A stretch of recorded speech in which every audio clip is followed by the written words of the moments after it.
Bonjour à tout le monde ou bonsoir.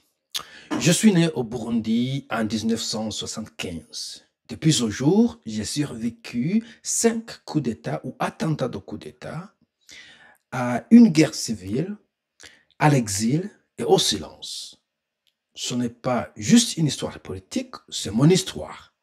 Et celle donc des millions d'Africains que l'on oublie souvent. Alors, il y avait d'abord des promesses trahies par l'indépendance.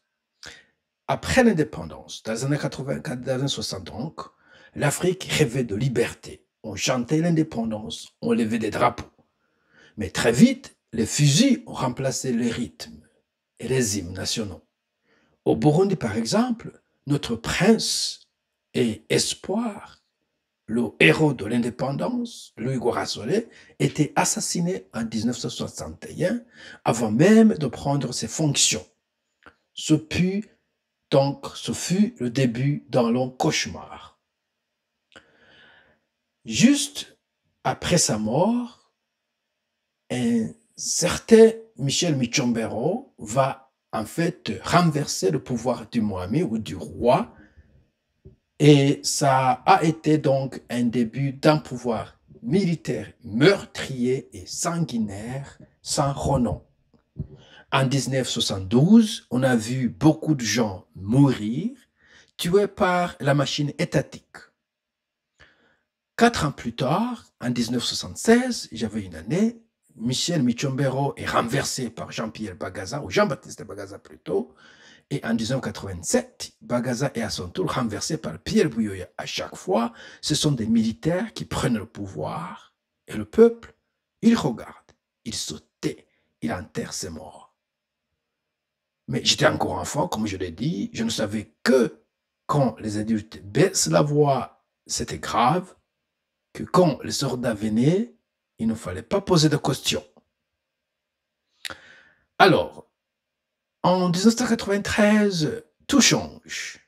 Un certain Melchior Ndadaye, un civil celui-ci, devient le premier président démocratiquement élu. Il parle d'unité, il parle de réconciliation, il parle du développement social et économique.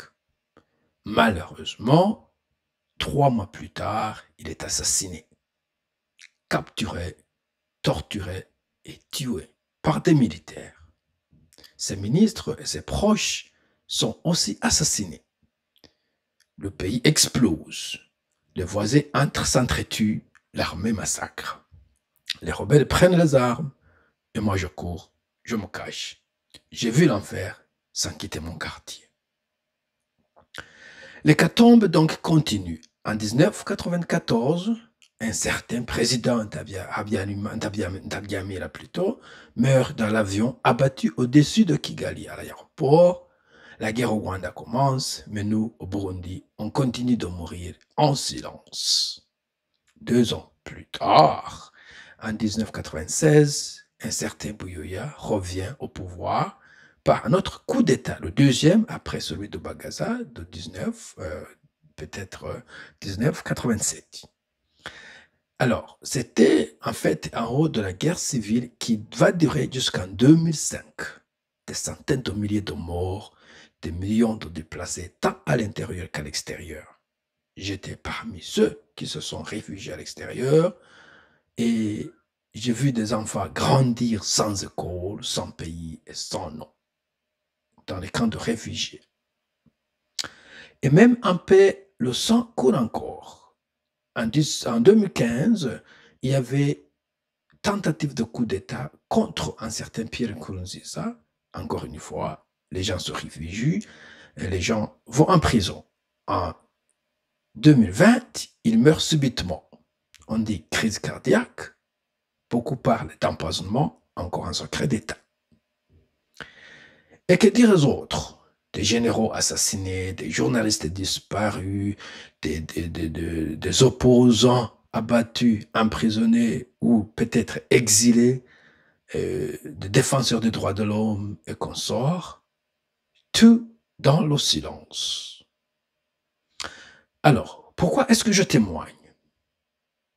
Quand on me demande pourquoi je suis pessimiste, pourquoi je doute de l'avenir de l'Afrique, je dis simplement, j'ai survécu au Burundi. J'ai survécu au silence. J'ai survécu au mensonge. Je ne peux plus oublier. Parce qu'un pays qui oublie son passé est condamné à enterrer encore et encore. Alors je me suis dit, il faut parler. Il faut dire tout ce que j'ai vu. Il faut dire tout ce que je pense. Je sais que d'autres ont des témoignages différents. Je sais qu'il y a des gens privilégiés même en Afrique, des Bongo, des Biya, des Ngema et consorts. Mais il faut que la vérité soit dite. On a besoin du changement en Afrique en général. Voilà, mesdames et messieurs, le ton est un peu dur, mais c'est ça la situation. En effet, je suis en train d'écrire un livre sur ceci, mais entre-temps, laissez des commentaires et soyez généreux. Merci beaucoup. Au revoir.